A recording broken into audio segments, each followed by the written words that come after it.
Another Filipino artist is making his mark in the global comic book industry, bringing to life many of our favorite superheroes. Renowned illustrator Miguel Mercado has become an artist to watch after being tapped by international publishers, Marvel, Image, and Boom Comics for his work. Let's find out more about his career and illustrations. Miguel joins us tonight on The Final Word. Hi, Miguel. Welcome to the program. Hello. Hi, good evening. Hi, Miguel. Share with us, what was the big first break that you got to illustrate covers for these global comic book publishers?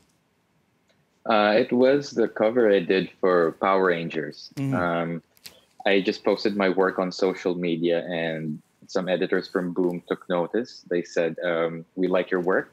Do you want to do a cover for us? So didn't even think twice, said yes.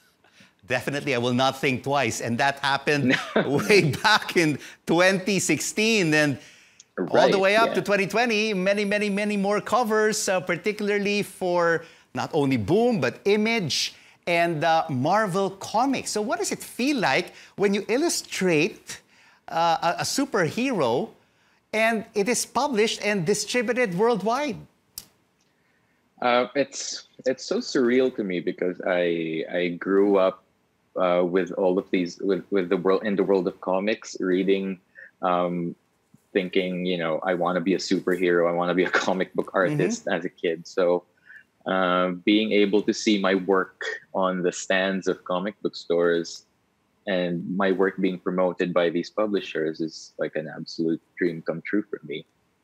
Absolutely, a dream come true for every illustrator who wants to make it big on the global stage. But tell us, Miguel, what is the process like getting your illustrations approved by the likes of, let's say, Marvel or Boom?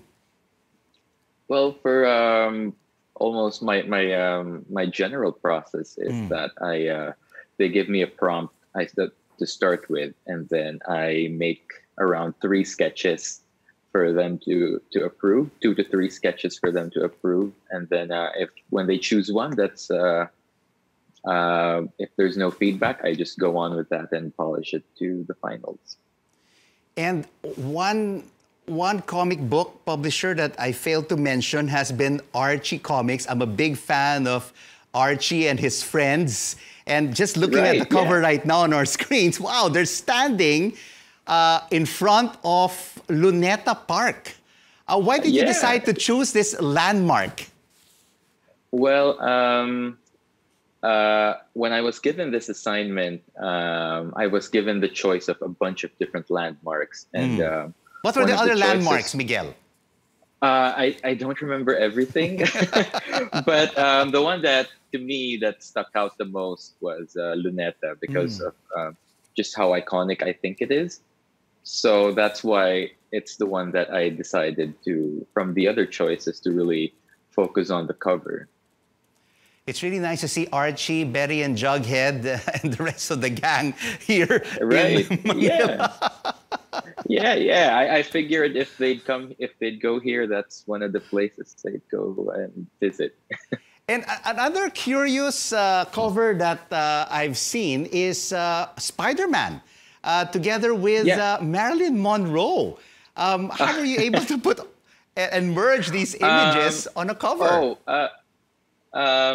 The lady is actually that Spider-Man's like holographic assistant. Her name is Lila. Okay, and, so it's not Marilyn Monroe.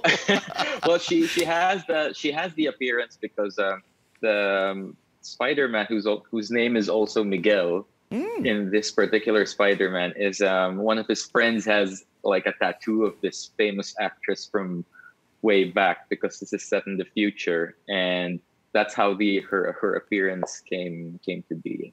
If I got my history right. You know, whenever I go to comic book shops, Miguel, I always see that for this particular, let's say, edition 1, there is a regular cover and a variant, which is a different illustration. Why do comic book publishers come up with a regular cover and a variant? For what?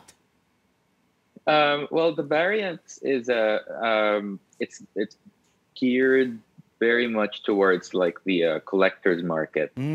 Like some people, they like, just as an example, some people like specific artists, and when they see that there's a variant cover available of the issue they're gonna buy, which features like different art with the cover of one of their favorite artists, they'd like to add that to their collection. Or there are some collectors who like the hobby of collecting all of the variants for one particular issue. So it's very much something that collectors really participate in. And of course, the comic book publisher like Marvel or Boom or Image can assign you either the regular cover or the variant. For aspiring comic book illustrators, Miguel, what advice can you give them to succeed in this career?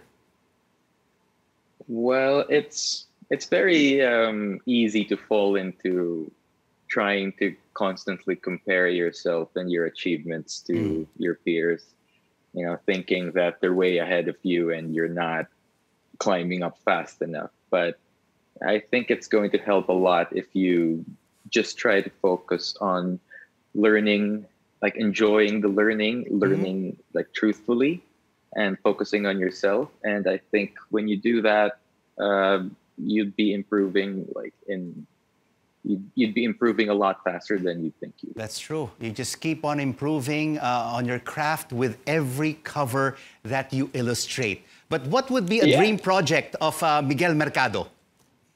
Well, I'm living the dream right now, actually. So I think this, I couldn't wish for anything better. I'm getting to work on things I loved as a kid, and I'm very thankful for that. So every cover is a dream project for you. Yeah, definitely. Yes.